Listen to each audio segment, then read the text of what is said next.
I used to binge self-improvement videos, subconsciously searching for answers about what habits to build, what business to start, and what true success looks like.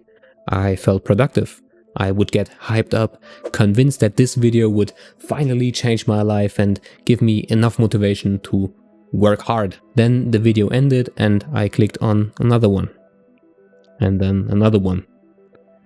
No reflection and no action, but even when I tried to implement what I learned, something always felt off.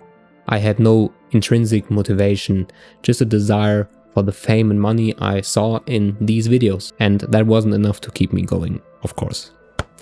Eventually, I realized that any advice is only useful if you know what problem you are trying to solve. It's not about finding the right video or even the quality of the content itself.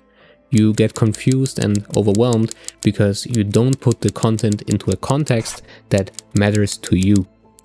So the real issue is consuming without direction and letting others define what you should care about. To fix this, you don't need to quit social media or rely on your willpower. You need a clear filter to align your consumption with your unique problems and goals. I mean, without it, every piece of advice can seem like a useful and reasonable one. And I will show you how to install this filter so you can cut right through the noise and focus on actually changing your life. But first, you need to understand that most content is problem-based, and so is your mind. Life is all about solving problems. I mean, if you are hungry, you get food. And if you're broke, you find a way to make money. And the better you get at solving and systemizing problems, the more sophisticated the problems you take on in the future. Your mind is automatically looking for the next challenge to entertain itself once you have reliably solved the problem of getting food, for example. Now, what happens when you open YouTube without knowing what problems you are currently trying to solve? You scroll and scroll through catchy titles like How to Start a Business with Zero Experience or The Best Morning Routine for Beginners. These videos don't just offer solutions, they impose a problem on you. Suddenly, you need a business because you are not making enough money. And suddenly, you need a morning routine because you don't have one. As you can see, this is an idea lottery.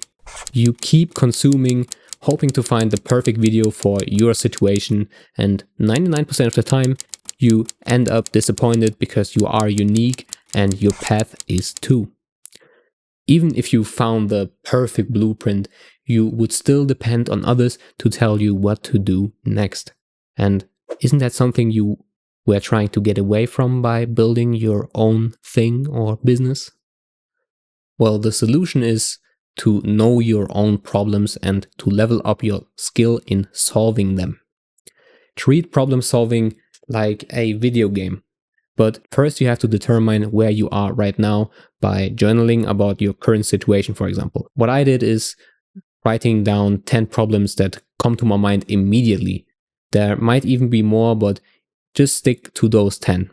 After that, pick only one and start a project, set a goal, or learn a skill based on that one problem. Consumption always has to be balanced with creation. You should create more than you consume. If you didn't create a reliable system to keep your room clean, how do you expect to build a multi-million-dollar business? I know that's a bit extreme, but the principle stays true.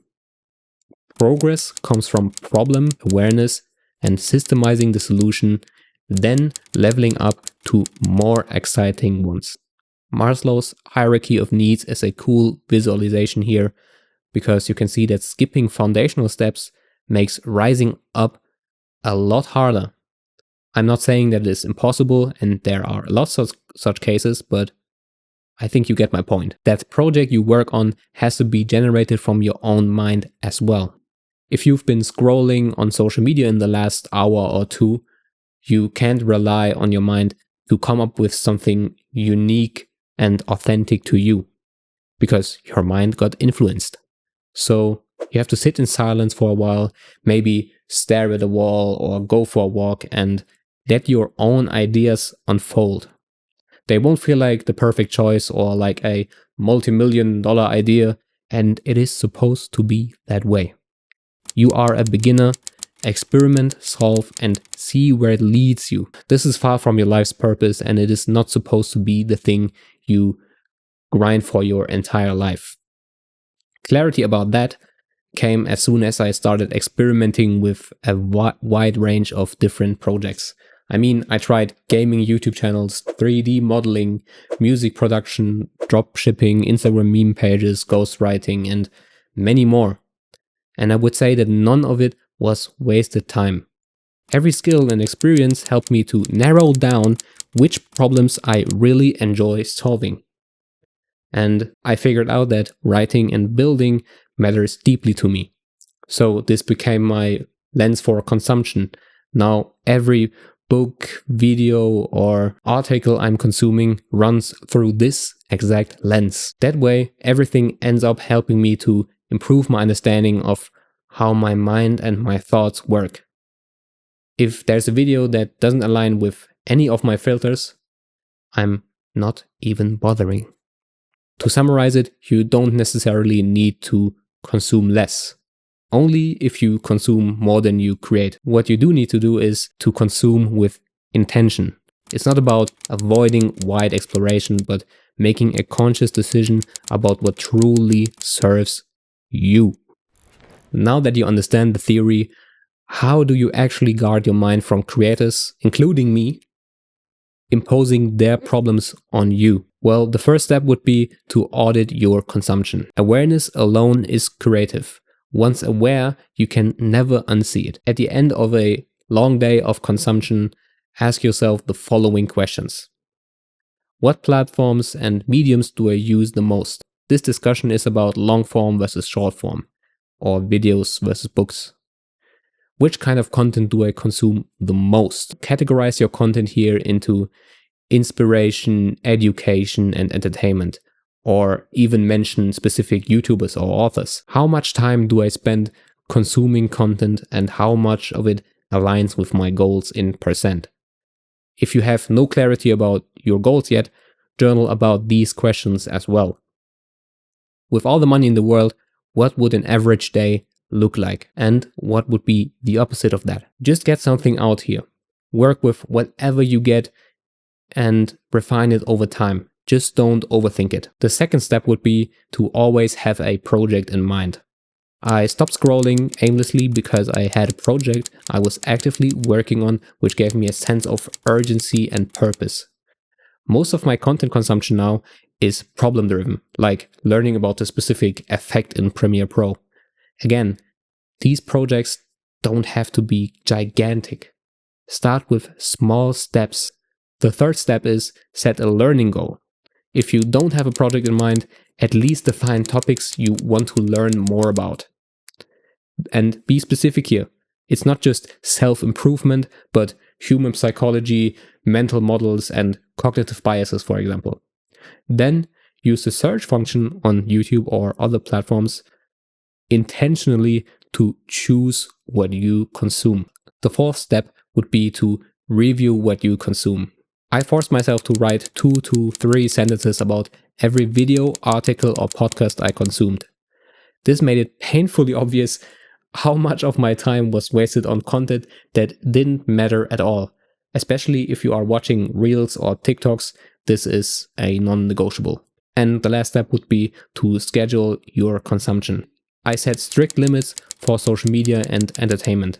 Platforms like TikTok and Instagram are blocked entirely because they don't fit into my goals, while others like Substack or YouTube are mostly available in the evenings because I just want to make sure that my most important hours are directed to the most important tasks. If you want to know the apps I use to block distractions and schedule my consumption, then just let me know in the comments below. Over the time, I've learned to prioritize timeless content like books, podcasts, or long-form YouTube videos rather than fast and disposable content. One simple question I ask myself before watching something is, would I happily spend 3 hours learning about this specific topic? If the answer is no, it's a simple skip.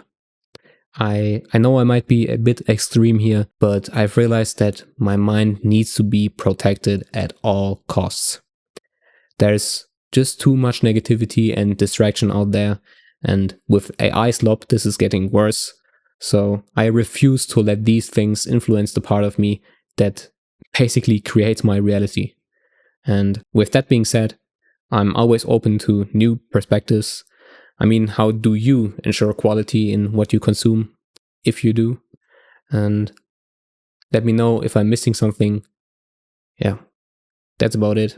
I kiss your heart.